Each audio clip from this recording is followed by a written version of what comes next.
نحمدہ ونصلی علی رسولہ الکریم اما بعد۔ نبی کریم صلی اللہ تعالیٰ علیہ وآلہ وسلم نے ارشاد فرمایا کہ کسی مسلمان کے لیے حلال نہیں کہ اپنے بھائی سے یعنی مسلمان سے تین دن سے زیادہ بات چیت بند کر دے۔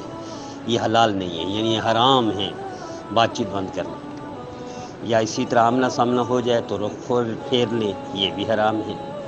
آپ صلی اللہ علیہ وسلم نے ارشاد فرمایا کہ دونوں میں سے بہتر شخص وہی ہوگا جو سلام کرنے میں پہل کرے گا، بلکہ ایک روایت میں سلام کرنے کے پہل کرے گا، اللہ اس کے گناہ معاف کرے گا۔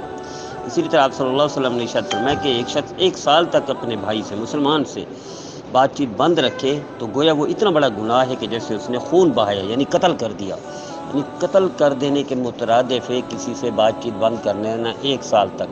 اور ہم اپنے قریبی رشتہ داروں سے کئی سال باتیں نہیں کرتے اور سمجھتے ہیں کہ یہ حلال ہے۔